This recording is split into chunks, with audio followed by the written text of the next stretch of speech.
Vladimir Putin, seorang ahli politik Rusia yang merupakan bekas perisik di Badan Perisikan Rusia KGB yang sekarang ini memimpin Rusia selama 20 tahun. Dipilih sebagai presiden bagi penggal keempat sejak Mei 2018, beliau telah memimpin Persekutuan Rusia dengan berkhidmat sebagai Perdana Menteri, Acting Presiden dan Presiden sejak tahun 1999. Kuasa beliau diakui sama hebat dengan rakan sejawatannya iaitu Presiden Amerika Syarikat kerana memimpin sebuah negara yang berkuasa di dunia.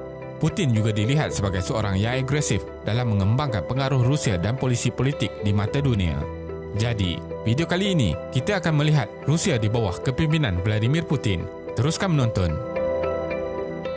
Kehidupan awal.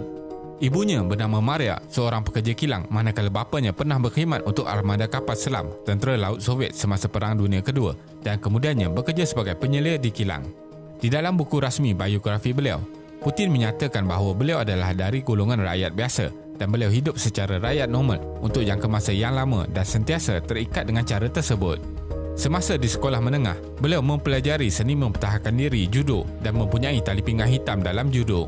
Pada tahun 1975, Putin menamatkan pengajian dalam jurusan undang-undang dari Leningrad State University, Rusia, di mana beliau pernah mempunyai seorang tutor, Anatoly Sobchak, iaitu seorang pemimpin politik yang meningkat naik semasa era reformasi politik Rusia. Ketika menjadi penutup kolej, Putin juga diwajibkan untuk menyertai Parti Komunis Soviet Union, tetapi kemudiannya meninggalkan parti itu pada Disember 1991. Putin tidak memulakan karier di dalam bidang undang-undang, akan tetapi direkrut sebagai ahli KGB pada tahun 1975. Beliau berkhidmat sebagai perisik luar negara KGB selama 15 tahun dan 6 tahun terakhir beliau bertugas di Jerman Timur. Setelah meninggalkan KGB pada tahun 1991 dengan pangkat Lieutenant Colonel, beliau kembali ke Rusia dan bertugas di Leningrad State University. Putin kemudian menjadi penasihat kepada bekas tutor beliau iaitu Anatoly Sobchak yang baru dilantik sebagai Datuk Bandar Saint Petersburg. Disebabkan reputasi Putin yang bagus dalam politik, beliau diangkat menjadi timbalan Datuk Bandar Saint Petersburg yang pertama pada tahun 1994. Jumlah kekayaan. Pendapat mengatakan Putin adalah individu yang terkaya di dunia, akan tetapi jumlah kekayaan sebenar tidak diketahui. Pakar ekonomi bebas Rusia dan Amerika Syarikat menjangkakan kekayaan Putin sebanyak 70 hingga 200 bilion US dollar. Walaupun dinafikan oleh jurucakap rasmi beliau bahawa Putin mempunyai kekayaan yang tersembunyi, para pengkritik di Rusia dan seluruh dunia yakin bahawa Putin telah berjaya menggunakan pengaruhnya dan kuasanya selama lebih 20 tahun untuk mengumpul kekayaan yang banyak.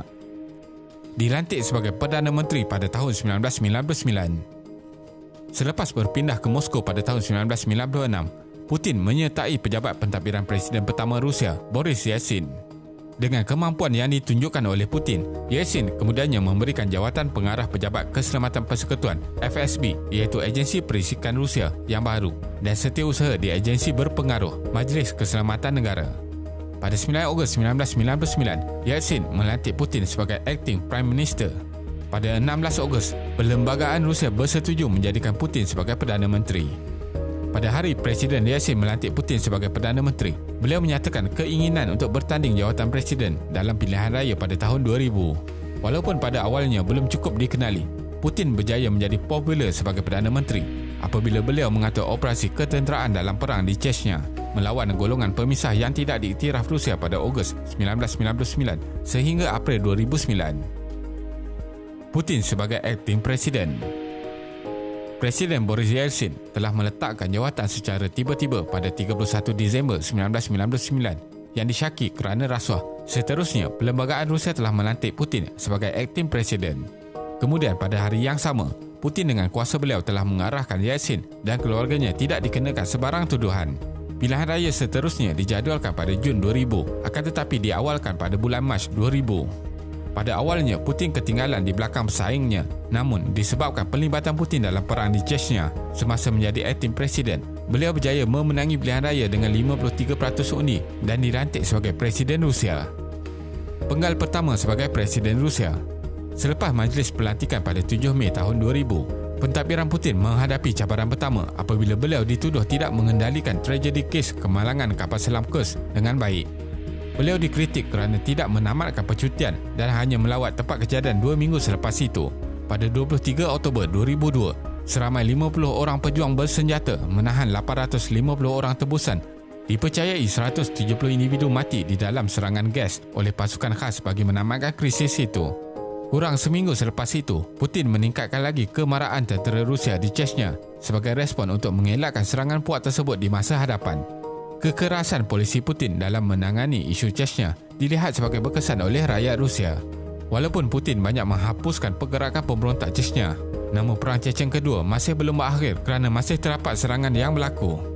Pada penggal pertama sebagai Presiden, Putin banyak memfokuskan untuk memperbaiki ekonomi Rusia dengan membuat pelbagai tawar-menawar dengan pihak jutawan yang banyak menguasai kekayaan di Rusia semenjak Soviet Union dibubarkan awal 1990-an. Pihak ini boleh terus meneruskan kekuasaan ekonomi di Rusia, akan tetapi perlu menyokong dan bekerjasama dengan kerajaan Putin. Berdasarkan laporan yang ditulis di Radio Free Europe pada tahun 2005, ramai jutawan Rusia yang meningkat naik di waktu kerajaan Putin dibantu dengan hubungan rapat dengan Presiden Putin sendiri. Wartawan British dan pakar hubungan antarabangsa juga menulis bahawa akhir penggal kedua pentadbiran Putin sebagai Presiden, taraf hidup rakyat semakin baik dan rakyat Rusia sendiri boleh merasakan perubahan tersebut. Penggal kedua Putin sebagai Presiden.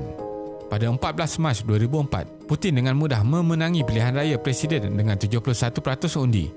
Putin meneruskan fokus untuk memperbaiki sosial dan ekonomi rakyat Rusia yang terkesan dengan pembubaran Soviet Union yang juga baginya bencana geopolitik terbesar pada kurun ke-20.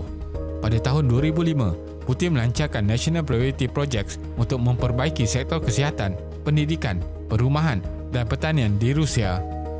Putin menjadi Perdana Menteri buat kali kedua. Perlembagaan Rusia menetapkan Presiden tidak boleh berkuasa bagi 3 penggal berturut-turut. Oleh itu, naib Perdana Menteri dipilih sebagai Presiden. Pada 8 Mei 2008, Putin dilantik semula sebagai Perdana Menteri Rusia. Dalam sistem pentadbiran kerajaan Rusia, Presiden dan Perdana Menteri berkongsi tanggungjawab masing-masing sebagai Ketua Negara dan Ketua Kerajaan. Oleh itu, Putin masih mengekalkan dominasi di dalam sistem politik negara. Pada September 2011, Presiden Medvedev mencadangkan kepada Kongres Rusia supaya Putin bertanding jawatan Presiden semula pada 2012. Penggal ketiga Putin sebagai Presiden.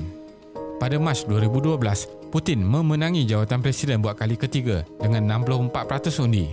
Walaupun terdapat protes dan tuduhan daripada rakyat tentang proses pilihan raya yang tidak adil, beliau dilantik sebagai Presiden pada 7 Mei 2012 dan melantik bekas Presiden sebagai Perdana Menteri.